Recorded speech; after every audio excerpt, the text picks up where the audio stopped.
Fast times देख रहे हैं आप। मैं हूं आपके साथ पलक शर्मा। वक्त हो गया उत्तर प्रदेश उत्तराखंड की बड़ी खबरों का, तो आइए रुक करते हैं प्रमुख खबरों को, जहां पहली खबर बदायूं से है। जनपद बदायूं के थाना मूसा घाट जाट क्षेत्र के कस्बा गुलडिया के वार्ड नंबर 10 के रहने वाले 75 वर्षीय राम भरोसे पुत्र डोरीलाल एवं उनकी पत्नी 70 वर्षीय मुन्नी देवी, पत्नी राम भरोसे, उनका बेटा 45 वर्षीय हरीश पुत्र राम भरोसे, पुत्र वधू 40 वर्षीय सुनीता शर्मा, पत्नी हरीश, नाती 25 वर्षीय अनुभव एवं 13 वर्षीय आयुष, ये पूरा परिवार मूसा साहब थाना क्षेत्र के नगर पंचायत गुलडिया में रहकर अपने पालन पोषण करता था। काफी समय से इन लोगों में कस्बा के ही रहने वाले अर्पित उर्फ भोले पुत्र बाबू सिंह से विवाद चल रहा था। विवाद के चलते हुए कई बार आपस में खूनी संघर्ष में हुआ, जिसमें अर्पित उर्फ भोला ने इस परिवार पर 307 पर मुकदमा दर्ज करके जेल भिजवा दिया था।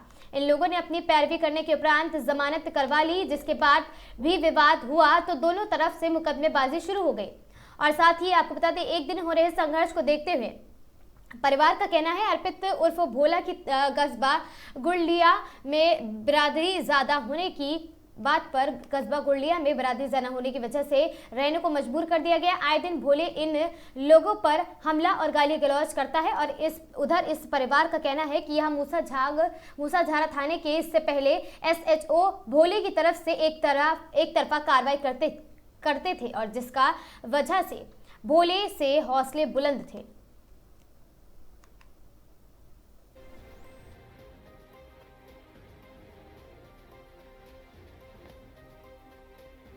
क्या नाम है आपका? मेरा अनुभव कुमार शर्मा नाम है। कहाँ के रहने वाले हैं? नगर पंचायत गुलड़िया के। ये क्या मामला है जो आप ये सामान ट्रैक्टर में भर के कप्तान साहब के ऑफिस में आए हैं? ये अर्पित पटेल भोला मुझ पे, मेरे भाई पे, छोटे भाई पे 13 साल का बच्चा है, उस पर झूठा मुकदमा लिखवा रहा है। 307 का मुकदमा लिखवाया है उसने झूठा, अर्पित पटेल भोला ने। अच्छा, फिर? और जो सैजनी केस में अभी जो SHO निलंबित हुए हैं, उनने बैठाल के मुकदमा लिखवाया था अर्पित पटेल भोला का, और हम लोगों को गालियां दे के भगा दिया थाने से। तो काय का मुकदमा लिखवाया गया? 307 का मुकदमा लिखवाया। मेरे छोटे भाई है 13 साल का, तो नाबालिग बच्चा है। तुम लोग ये सामान किस लिए भर के लाए हो? क्या उद्देश्य? गांव में हम में कुर्मियों मार रहे हैं, भगा रहे हैं गांव से। अब क्या चाहते हो? हम न्याय चाहते हैं। तो सामान भर के लाने का क्या उद्देश्य है? गांव से हमें रोज मार रहे हैं, गांव में से निकाल दिया। अच्छा, अर्पित पटेल भोला ने, ढाकन सिंह ने और बाबू सिंह ने। अब क्या चाहते हो आप? हम न्याय चाह रहे हैं। क्या नाम है आपका? मेरा नाम राम भरोसे लाल। कहाँ के रहने वाले हैं? गुलड़िया। क्या मामला है जो आपकी पुत्र वधू ने विषाक्त पदार्थ खाया है और पूरा परिवार कप्तान साहब के यहाँ ट्राली में सामान? ये भोला आता है और लड़कियों की छेड़खानी करता है, मेरी पुत्र बहू को लाठी डंडों से मारता है, और मैं मना करता हूँ तो बोले तुझे गांव से निकाल दूंगा पंचा के, तू कौन से होश में है, पुलिस तेरी कुछ नहीं करेगी। अब मेरा कोई कसर नहीं पुलिस तक, मैं तो बता रहा हूँ। भोला तुझे निकाल के बमल्टा तुझे निकाल के मारूंगा। कौन है ये भोला एक कुर्मी है, मेरी अकेली बकरी है वहां पर। मुकदमा चल रहा है इससे। एक तो मैंने लिखवाया था जो 308 में लिखा था, वो भी, और मैंने जमानत पे ही इसने भोला ने की। और इसने भोला ने लड़कियों को छेड़खान करने के बाद मेरे घर में घुसाया और लाठी डंडे चलाए ढाकन सिंह ने, और मुझे मारा। अब मैं रिपोर्ट लिखाने गया तो मुझे तत्काल SHO ने बैठा लिया। अब जब भोला यहाँ से गया तो बोले बताइए भोला क्या चाहता तू? तो अजय कुमार ने कहा बोल क्या चाहता है? बोले 307 लगाई जाए इसके खिलाफ, मेरे आरोप के। और 307 का मुकदमा, जो मेरा 13 साल का बच्चा पेपर देने जा रहा था, इसने खाली उसको काटने के बाद दबाया, गला दबाने के बाद अपने आप वीडियो जाने उसको मारा, वो कुल्हाड़ी उठा लाया। और ये नौबत क्यों पड़ी जो सामान भर के लाना पड़ा? और सवेरे ही ये पहुंच गया भोला, बोले साले जाना मत थाने वहाँ यहाँ कोई को, तू कल बना के आया है, कल वीडियो हमने डलवाई थी। तो बोले पहुंच तू देख, मैं तू देखूंगा साले। तब तक ढाकन सवेरे आके गाली देने लगा, मुझे लाठी लेके आ गया मेरे दरवाजे पे। अब मैं चला आया फिर। अब जे हम नहीं मालूम क्यों खा लिया, अब जे हम नहीं कह सकते। अच्छा, ये जो अब क्या चाहते हो? कौन? मैं न्याय चाहता हूँ मुझको। सुनीता गुलड़िया। क्या मामला है जो आज आपने ये घटना को अंजाम दिया? क्योंकि सुबह फिर इसने परेशान किया, भोला ने गाली गुली देने लगा, तो कह रहा ले तूने मेरा क्या कर लिया, मैंने तुझ पे 307 का मुकदमा भी लगा दिया झूठा, मेरा चल गया और देख सब अधिकारी मेरे कब्जे में चल रहे। तभी हमने इनसे बोला सामान मारो और चलो गांव छोड़ के। तो हम लोग गांव छोड़ के यहाँ आए तो उन्हें एसपी साहब से एक बार मिल तो ले, उन्हें अपनी घटना बताए। तभी इसने एसपी ऑफिस के सामने ही मुझे उन्हीं के सामने लड़ने लगा मुझसे, तो सारे लोग उसे पकड़ के ले गए। तो ऐसी जिंदगी से क्या फायदा, मेरे बेटे के ऊपर भी इसने झूठा मुकदमा लगाया, फिर दूसरे बेटे के ऊपर लगा देगा। इससे हम गांव में ही नहीं रहेंगे। तो बस और कुछ आपने ये घटना की? इसीलिए कि हमारे बेटे के ऊपर इसने लगाया है, ये नहीं हटाया जाएगा तो हम फिर खाएंगे, फिर मरेंगे। क्या नाम है आपका माता जी? मुन्नी बेटी कहाँ की रहने वाली हो? गुलरिया की। क्या मामला है जो सामान भर के आप ट्रैक्टर में यहाँ कप्तान साहब के ऑफिस तक आई हैं? ये रोज हमें मारते हैं, रोज लिखाते हैं। हम इधर हो इनको मकान है, इधर हो इनको मकान है, बीच में है, हम कहाँ को जाएंगे। कौन लोग हैं ये? पुरानी है, अच्छा, दबंग आदमी। तो क्यों निकालते हैं ये लोग? ये निकालते हैं बच्चों के पीछे लड़ाई है। अच्छा, हाँ, वो 13 साल को लड़का है, उसे 6 बार मार चुका, 6 बार काट चुका गाल पे, यहाँ सब में। अच्छा, और पुलिस कोई कार्रवाई ना कर रही है हमारी। तो आप सामान भर के क्यों लाई हैं? इससे ही ले लाए, डर के मार लेके आए हैं। कोई क्या करें, हम बालकन को बचावेंगे तो यहाँ बताऊँ में रह लेंगे। हर वक्त यहाँ बताऊँ हर समय तो नहीं आएगा।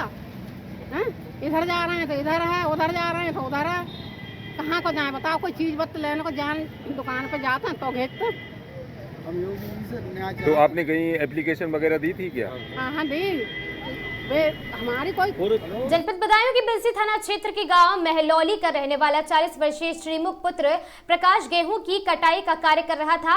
उसने किसी किसान के 8 बीघा गेहूं काटने को तय लेकर किए थे। वह अपने गांव के साथी भूरे और साथी डब्लू सत्यदेव कुसुमा के साथ गेहूं काट रहा था। तो कल सुबह ये चारों लोग उसे गेहूं काटने को सुबह सुबह ले गए। उसके बाद इन लोगों ने श्रमुख को जमकर शराब पिलाई और इसकी मौत हो गई। इसके बाद इन लोगों ने परिवार को सूचना दी। श्रमुख खेत में पड़ा हुआ और साथी परिजन जब खेत पहुंचे तो वहां मरणासन अवस्था में मिला है। परिजनों ने पुलिस को सूचना दी। पुलिस ने शव को कब्जे में लेकर पोस्टमार्टम को भेजा। वहीं वहां आपको बता दें परिवारजनों ने भूरे डब्लू सत्यदेव कुसुमा और शराब पिलाकर उनकी हत्या करने का आरोप उन सभी पर लगाया है।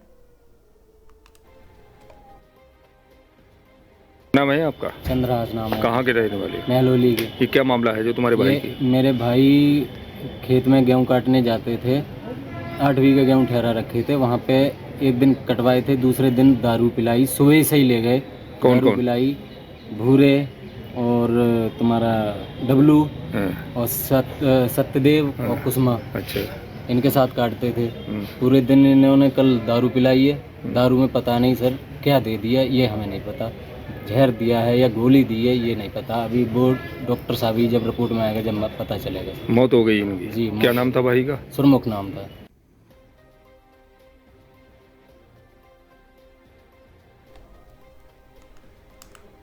खबर कानपुर से, जहां कानपुर में महिला सुरक्षा के दावों की खुली पोल। बड़ा सवाल, यूपी के कानपुर में अपराधी हुए बेलगाम। रोड पर चल रहा हाई वोल्टेज ड्रामा। ग्वालटोला थाना क्षेत्र में युवक को पीटा और महिला से चैन लूट कर घटना को दिया अंजाम। कानपुर पुलिस कमिश्नरेट पर उठे सवाल। ग्वालटोली थाना क्षेत्र में दिन के उजाले में दिया घटना को अंजाम। रोड पर महिला को गिरकर चेन लूट की घटना को अंजाम दिया गया। छेड़खानी और मारपीट की गई है। मारपीट करते हुए वीडियो अभी भी आया सामने सोशल मीडिया पर। फिर कानपुर पुलिस ने आरोपियों पर कसा शिकंजा। बुधवार को थाना ग्वालटोली क्षेत्र के बैठक रेस्टोरेंट के बाहर हुई थी महिला के साथ छेड़छाड़ और लूट की घटना। छेड़छाड़ और लूट की घटना को अंजाम देने के बाद भाग रहे एक आरोपी ने थाना कोहना क्षेत्र में कर दूसरी घटना, जिसके बाद कोहना पुलिस ने किया गिरफ्तार। थाना ग्वालटोली पुलिस ने दोनों आरोपियों पर दर्ज किया है छेड़छाड़ और लूट की धाराओं में मुकदमा। प्राइवेट बैंक में कार्य करने वाली महिला के साथ थाना ग्वालटोली क्षेत्र के बैठक रेस्टोरेंट के बाहर हुई थी छेड़छाड़ और लूट की घटना।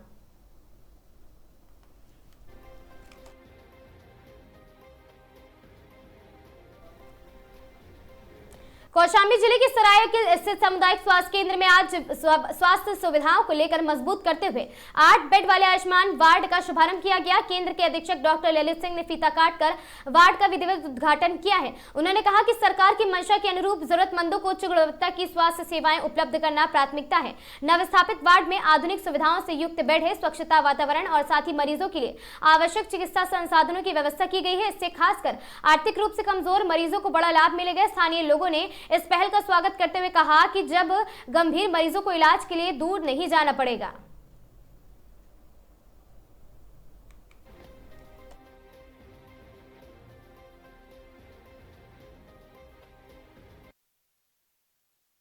सर, आज आयुष्मान वार्ड का उद्घाटन किया गया है, क्या है? आज हमारे यहाँ मैं डॉक्टर ललित कुमार सिंह, अधीक्षक सामुदायिक स्वास्थ्य केंद्र सरायकेला बताना चाहता हूँ कि आज हमारे यहाँ OPD, Ayushman OPD Ayushman ward का उद्घाटन किया गया है। जो पहले भी नॉर्मल पेशेंट्स में थे, अब एक नया वार्ड तैयार किया गया है वाले में, जो 8 बेड का नया वो है, जहाँ पे पेशेंट को, जो आयुष्मान के पेशेंट्स हैं जिनके इलाज की व्यवस्था संपूर्ण रहेगी, वहीं से दवा वितरण, वहीं से खून जाँच, सब कुछ एक जगह पे इनके बारे में सारी व्यवस्थाएं एक जगह पे हो सकेंगी। इससे आयुष्मान रोगियों की काफ़ी सुविधा मिल सकेगी। और निवेदन है कि जिनकी कभी बीमारी हो या ऑपरेशन की जरूरत वाले में, वो सामुदायिक स्वास्थ्य केंद्र सरायकेला में अपना आयुष्मान कार्ड और आधार कार्ड लेकर आए। यहाँ पर ऑपरेशन, इलाज, सभी प्रकार के इलाज, सभी प्रकार की जांच, सभी प्रकार की सुविधा यहाँ पर उपलब्ध है, जिसका लोग यहाँ का फायदा उठा सकें। जनपद बरेली के थाना आवला गांव टिकुरी कर रहने वाले 35 वर्षीय मुनेंद्र पाल पुत्र मदन लाल कल सुबह के समय किसी काम से अपनी बाइक द्वारा अपने ससुराल जनपद बदायूं की दातागंज कोतवाली के गनगोला गांव में आया था। ससुराल सिमर और साथ ही निपटा कर वह बाइक द्वारा अपने घर जा रहा था। इसी बीच दातागंज थाना क्षेत्र के गंगा एक्सप्रेसवे अंडरपास के पास सवार ने मुनींद्र को बाइक में जोरदार टक्कर मार दी है और जिससे मुनींद्र की मौके पर ही मौत हो गई और मौत की सूचना मिलते ही परिजन घटनास्थल पर पहुंचे। उधर पुलिस ने मुनींद्र के शव को कब्जे में लेकर पोस्टमार्टम के लिए भेज दिया।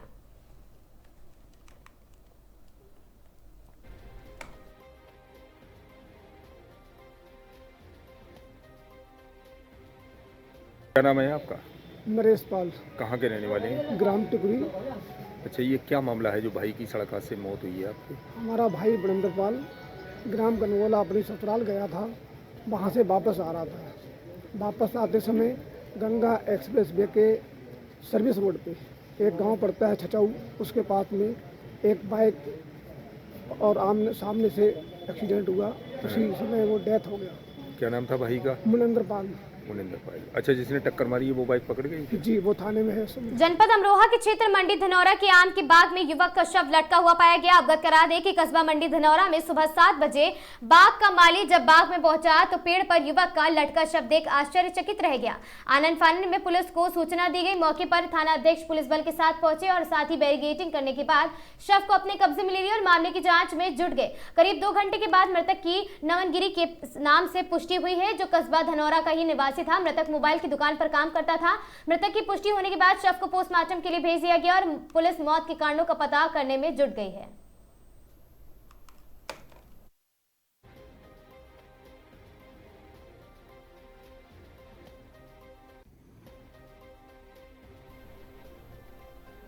जनपद बदायूं की उझानी कोतवाली क्षेत्र के कस्बा उझानी के मोहल्ला गौतमपुरी का रहने वाला 35 वर्षीय राजीव कुमार पुत्र ओम प्रकाश की शादी लगभग 10 वर्ष पहले शांति पुत्री गुड्डू निवासी कन्ही गंडा थाना दातागंज के साथ धूमधाम से हुई थी। शादी के बाद से ही शांति अपने पति से बात बात पर कलेश और साथ ही झगड़ा किया करती थी, क्योंकि शांति किसी दूसरे व्यक्ति से प्रेम करती थी। इसी के चलते वह अपने पति को प्रताड़ित किया करती थी। राजीव दिल्ली में रहकर टेलरिंग का काम करते थे और 2 दिन पहले ही बाय दिल्ली ने अपने घर आए थे और साथ ही उसकी पत्नी ने आते ही कलेश शुरू कर दिया।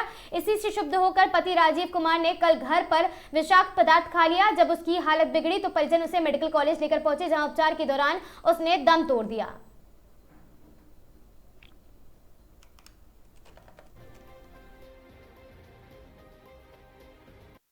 है आपका? रमेश। कहाँ के रहने वाले? अच्छा, क्या मामला है जो तुम्हारे भतीजे ने विषाक्त पदार्थ खाया और उसकी मौत हुई है? इसका मतलब क्या है, 2-3 बार भाग चुकी हैं ये और इनके घर में हमेशा कलेश 10 सालों से समझ लो कलेश ही हो रहा है। अच्छा, हाँ। फिर जब भी होता है मान लो, कल आया था, मान लो परसों आया था, उसके पीछे मान लो वो गाली गलौज हो रही थी। आज तू क्यों आया है? तो वो यही कह रहा था कि गैस मिलने आ रही, फिर मैं क्या करूँगा। कौन करता था कलेश? कलेश उसकी घरवाली। अच्छा, घर वाली। और कौन करेगा? क्यों करती थी ये कलेश? तो उनकी माया तो वही जाने क्यों करती थी, क्या करती थी। कोई प्रेम प्रसंग का चक्कर था क्या? वो भाई 2-3 बार भाग चुकी हैं, तो हुई 1-2 बार तो दिल्ली से यहीं से भाग गई थी। अच्छा, और क्या। तो कल कहाँ खाया ये पेशाब? कल ये घर पे ही खाया है। अच्छा। हमारे नाती ने, और उनने खुद पर्चा दिया था कि देखो कि ये राइफल देखिए, दादी को भेजते कि देखो ये इनने कुछ खाली, वो पढ़ा लिखा तो अम्मा उन्हें पता चली लड़के के बाद। तो फिर इलाज को कहाँ ले गए? इलाज को यही शिखर क्लिनिक में लेके गए। भाई हम तो काम करके फिर कहाँ मौत हुई? मौत हुई थी यहाँ। खबर उन्नाव से है, जहां गुरुवार दोपहर एक दर्दनाक सड़क हादसे में स्कूटी सवार महिला की मौत हो गई है। थाना घटना कोतवाली क्षेत्र के शेखपुर नहर के पास की है। प्राप्त जानकारी के अनुसार मृतका फरहीन फातिमा पत्नी दिलशाद अहमद निवासी छिपियाना चौराहा दवा लेने के लिए स्कूटी से मेहराला चौराहे जा रही थी। इसी दौरान शेखपुर नहर के पास एक तेज रफ्तार ट्रक ने उनकी स्कूटी में टक्कर मार दी। हादसा इतना भीषण था कि मौके पर ही महिला की दर्दनाक मौत हो गई। बताया जा रहा है कि मृतका के साथ उनका भाई और भांजे भी मौजूद थे, जो हादसे में बाल बाल बच गए। बता दें कि मृतका 5 बहन और 3 भाइयों में तीसरे नंबर पर थी, जिसके परिजनों के अनुसार फरहीन फातिमा की शादी महज 1 साल पहले हुई थी और उसके पति दिलशाद अहमद दुबई में किसी कंपनी में प्राइवेट काम करते हैं। घटना की सूचना मिलते ही परिवार में कोहराम मच गया। यह हादसा क्षेत्र में शोक की लहर का एक कारण बन चुका है।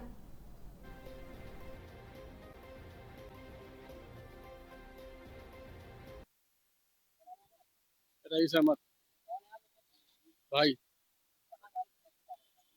तो जा रही थी दवा लेने, पीछे से ट्रक वाला आया, वो मार के चला गया।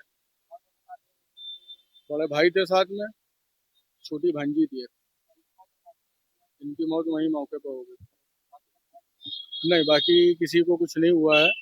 हल्की सी भाई के जो है खरोच टाइप की आई है, बाकी वो ठीक है। ट्रक वाला भी पकड़ा नहीं गया। हम यही चाहते हैं सख्त से सख्त उनके खिलाफ कार्रवाई हो और हमको न्याय मिले। वो मौके बाजात पे हम मौजूद नहीं थे।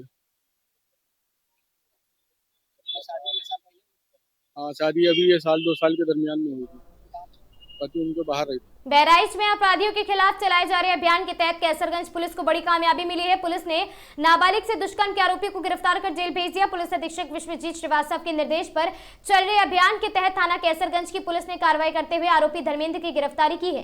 ये कार्रवाई थाना प्रभारी राजेश कुमार शुक्ला के नेतृत्व में की गई, जिसमें उप निरीक्षक वीरेंद्र मिश्रा और साथी आरक्षी ओम प्रकाश पांडे की अहम भूमिका रही है। पुलिस के मुताबिक आरोपी के खिलाफ भारतीय न्याय संहिता BNS की धारा 75, 352, 351, 364 तथा पॉक्सको एक्ट की धारा 4(2) के तहत मामला दर्ज किया था और उसकी लगातार तलाश की जा रही थी।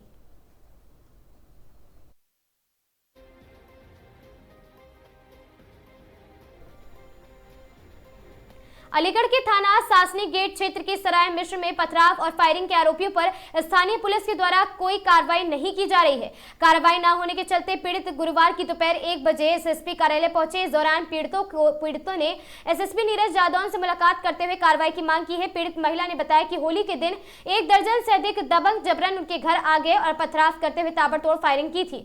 घटना के बाद पुलिस ने मामले में FIR दर्ज तो कर ली है, लेकिन आरोपी खुलेआम घूम रहे हैं और पीड़ित परिवार को धमकियां भी दे रहे हैं।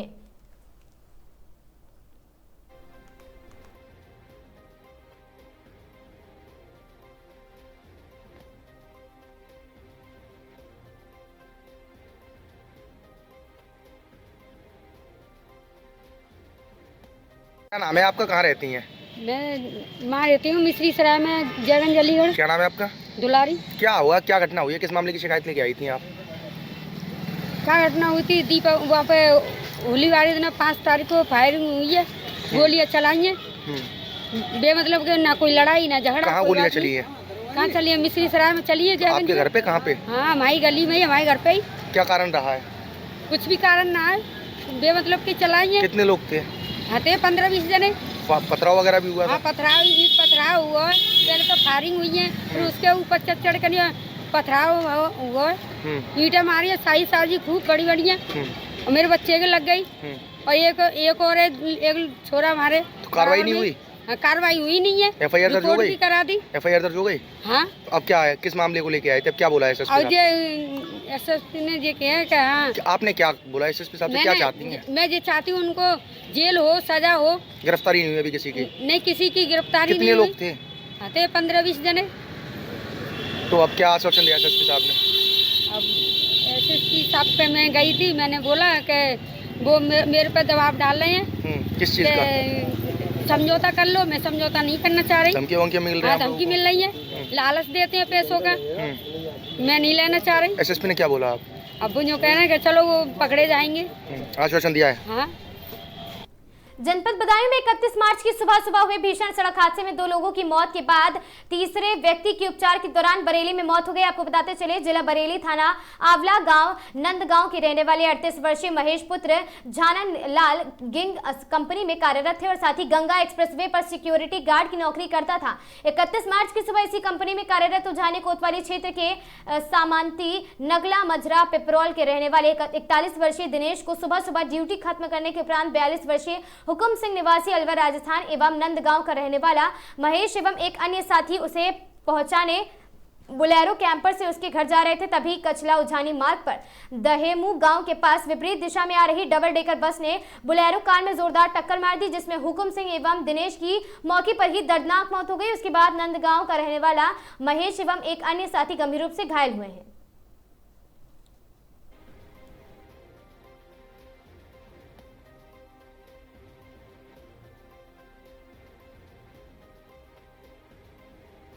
क्या नाम है आपका? द्रकपाल। कहाँ के रहने वाले? नंदगांव जगतीरा। ये क्या मामला है जो तुम्हारे चाचा की? मामला है हमारे पापा, वो हमारे चाचा कंपनी में काम करते थे, तो वहाँ से कंपनी में काम करके पंचिंग कराने के लिए कंपनी जा रहे थे। कब की बात है? 31 मार्च। अच्छा, फिर उसी समय डबल टाइम पर बस ने टक्कर मार दी। उस टाइम 2 बंदों की मौके पर मौत हो गई। हमारे चाचा गंभीर रूप से घायल हो गए। उपचार के दौरान उनकी कल शाम मौत हो गई। अच्छा, क्या नाम था तुम्हारे चाचा का? महेश पाल। महेश पाल।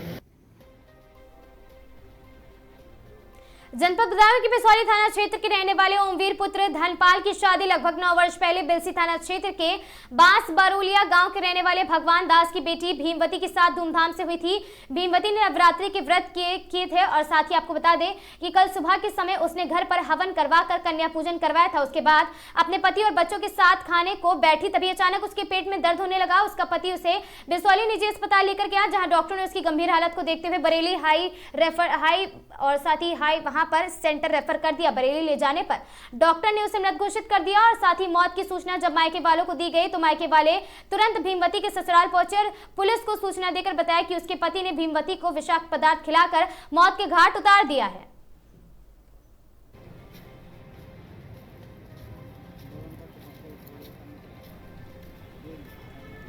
महोबा जनपद में कानून व्यवस्था की और अधिक सुदृढ़ बनाने के लिए 2019 बैच के युवा आईपीएस अधिकारी शशांक सिंह ने आज नए पुलिस अधीक्षक के रूप में विधिवत पदभार ग्रहण कर लिया। मूल रूप से कानपुर के रहने वाले शशांक सिंह ने कार्यभार संभालते ही जिले के पुलिस महकमे में अपनी सक्रियता बढ़ा दी। पदभार ग्रहण करने के पश्चात उन्होंने जिले की भौगोलिक और साथ ही आपराधिक स्थिति को समझने के लिए अधीनस्थ अधिकारियों के साथ बैठक की और भविष्य की प्राथमिकताओं को साझा किया। एसपी शशांक सिंह ने सबसे पहले अपर पुलिस अधीक्षक क्षेत्राधिकारी और विभिन्न शाखाओं का निरीक्षण किया। उन्होंने बताया कि वह जिले की मौजूदा कानून व्यवस्था पर बारीकी से अध्ययन कर रहे हैं। इस दौरान उन्होंने पूर्व अधिकारियों से भी वार्ता की है ताकि जो अच्छे कार्य पहले से चल रहे थे उन्हें निरंतरता के साथ आगे बढ़ाया जा सके। जनता से जुड़ाव को अपनी कार्यशैली का मुख्य हिस्सा बताते हुए एसपी ने जन सुनवाई पर विशेष जोर दिया। उन्होंने कहा कि मेरा लक्ष्य है कि फरियादियों को अपनी इतनी छोटी से छोटी शिकायतों के लिए जिला मुख्यालय या बड़े अधिकारियों के पास ना दौड़ना पड़े। थाना प्रभारियों को कड़े निर्देश दिए कि वे जमीनी स्तर पर जन सुनवाई करें। यदि समस्याओं का निस्तारण थाने पर ही हो जाएगा तो न केवल जनता का पुलिस पर विश्वास बढ़ेगा बल्कि अपराधियों की भी समय पर रहते लगाम लगाई जा सकती है। अंत में उन्होंने जिले की जनता को आश्वस्त किया कि वह हर वक्त महोबा के नागरिकों के साथ सहायता और प्रतिबद्धता के लिए मौजूद है।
प्रवेशोत्सव पर पीईओ जसोल के राजकीय विद्यालयों और साथ ही वहां की भव्य संयुक्त रैली बलोत्रा जसोल नव शैक्षणिक सत्र के शुभारंभ अवसर पर पीईओ जसोल अंतर्गत राजकीय विद्यालयों द्वारा प्रवेशोत्सव के तहत एक भव्य संयुक्त रैली का आयोजन किया गया। रैली में राव मावी जसोल और साथ ही पीएम श्रीमती सुआ देवी भंसाली राजकीय बालिका उच्च माध्यमिक विद्यालय जसोल और साथ ही राव मावी अमरपुरा जसोल तथा वहां राव प्रावी नयापुरा जसोल के छात्र छात्राओं ने उत्साहपूर्वक भाग लिया। रैली को पीईओ जैतल मली सिंह राठौड़ और साथ ही प्राचार्य सरोज भाटी, प्राचार्य इंदिरा दवे एवं प्रधानाध्यापक तेजा राम ने हरी झंडी दिखाकर रवाना किया। रैली में ढोल नगाड़ों एवं डीजे की धुन पर विद्यार्थी आकर्षक बैनर एवं तख्तियां लेकर चल रहे थे, जिन पर हर बालक स्कूल जाए, शिक्षक है अनमोल रत्न और साथ ही राजकीय विद्यालय सबके लिए उत्तम विकल्प है जैसे वहां प्रेरक संदेश लिखे हुए थे। इन बैनरों और साथ ही तख्तियों के माध्यम से राज्य सरकार एवं शिक्षा विभाग की विभिन्न जन कल्याणकारी योजनाओं का प्रभावी प्रचार प्रसार वहां पर किया गया।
जोधपुर में स्पा सेंटर पर पुलिस की बड़ी कार्रवाई। महामंदिर थाना क्षेत्र में रिवर स्टोन स्पा संचालक पर दर्ज गैंगरेप मुकदमे के तहत छापेमारी की गई है। आपको बता दें कि के बार्बर शॉप के अंदर बने गुप्त रास्ते से जुड़ा स्पा खुलासा हुआ है। चेकिंग के दौरान 2 पुरुष और 3 महिलाएं हिरासत में। पुरुषों के खिलाफ धारा 170 BNSS की गिरफ्तारी प्रक्रिया जारी है। महिलाओं को भारतीय नागरिक होने के चलते शाम तक रिहा करने की तैयारी। SHO महामंदिर की त्वरित और सख्त कार्रवाई से इलाके में हड़कंप मचा है। अवैध गतिविधियों पर पुलिस की पैनी नजर है। संदिग्ध स्पा संचालन और साथ ही छिपे रास्तों की जांच तेज है। स्थानीय लोगों में बढ़ी सतर्कता। पुलिस ने साफ किया कि कानून व्यवस्था से खिलवाड़ करने वालों को बख्शा नहीं जाएगा। पूरे मामले में आगे की जांच जारी है। सैन्य संभावित कनेक्शन भी खंगाले जा रहे हैं।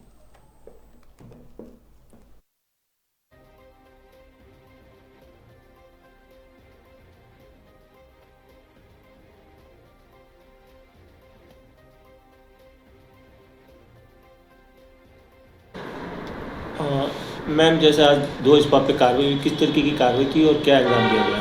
जी, सूचना के अनुसार हमें वहाँ कुछ अवैध गतिविधि के बारे में जानकारी मिली, जिसका हमने मौके पर जाके तस्दीक की, जिसमें जो एक स्पा सेंटर है उसमें हमने 2 लोगों को डिटेन किया है और बाकी पूछताछ कर विस्तृत जाँच की जा रही है। हाँ, स्पा पे कार्रवाई मैम कितनी युवतियाँ पकड़ी गई हैं, क्या कार्रवाई रहेगी? जी, 3 महिलाएँ हैं, उनसे पूछताछ की जा रही है। और एक जगह बताया जा रहा है दूसरे स्पा पे कोई गैंगरेप का आरोपी था जिसके ऊपर जी उसके संचालक पे पहले मुकदमा दर्ज हुआ है, जिस पे अभी अनुसंधान किया जा रहा है।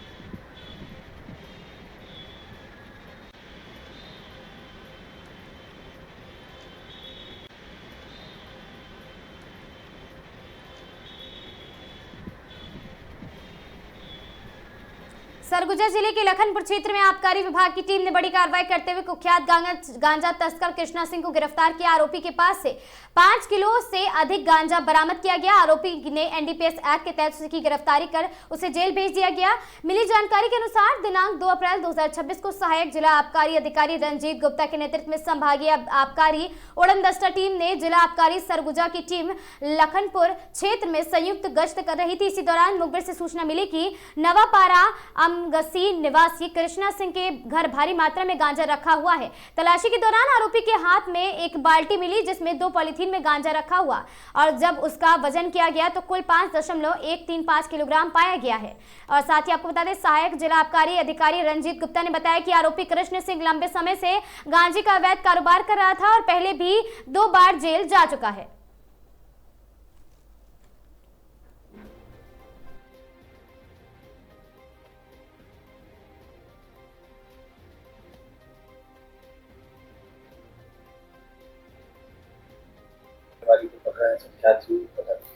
आज जिला आबकारी की टीम और उड़नदस्ता की टीम साथ में गश्त कर रहे थे। हम लोग जब थाना लखनपुर अंतर्गत कुंवरपुर जलाशय के पास पहुंचे हम लोग, तो वहां मुखबिर से सूचना मिली कि सर नवापारा आमगसी में जो कृष्णा का होटल है उसके घर में भारी मात्रा में गांजा उतरा है।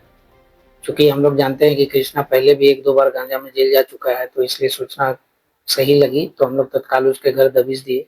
जैसे ही हम लोग होटल पास पहुंचे वो हम लोगों को देखकर पीछे घर की तरफ भागा, लेकिन उसे दौड़ाकर पकड़ा गया।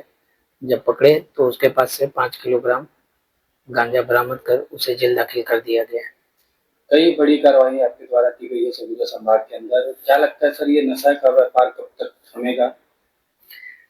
ये तो नहीं कह सकते कि कब तक थमेगा, लेकिन हमारी उड़नदस्ता टीम और सरगुजा की टीम दोनों लगातार प्रयास कर रहे हैं कि जल्द से जल्द सरगुजा को नशा मुक्त किया जाए। उस दिशा में हम लोग अथक प्रयास कर रहे हैं। ऐसे नशे के व्यापारियों को क्या सूचना देना चाहिए? हम यही सूचना बार बार सोशल मीडिया के माध्यम से, आप लोगों के माध्यम से देते रहते हैं कि नशे से भी दूर रहें, नशे के व्यापार से भी दूर रहें। क्योंकि जो व्यक्ति नशा करता है सिर्फ अपना नुकसान करता है, पर नशे के जो व्यापार करते हैं वो पूरे समाज को बर्बाद कर रहे हैं। इसलिए सावधान रहें, अदरवाइज जेल जाने के लिए आप भी तैयार रहें। किसी को भी यदि कोई भी सूचना किसी भी क्षेत्र में पूरे सरगुजा संभाग में गांजा, नशीला इंजेक्शन, कप सिरप आदि के बारे में पता चलता है तो वो मेरे नंबर पे डायरेक्ट संपर्क कर सकते हैं। मेरा मोबाइल नंबर 7000810090 है। इस पे आप सूचना दें, तत्काल कार्रवाई होगी। इन खबरों में आज के लिए बस इतना ही है। ऐसी खबरों से लगातार जुड़े रहने के लिए बने रहें हमारे साथ और देखते रहें आगाज टाइम्स।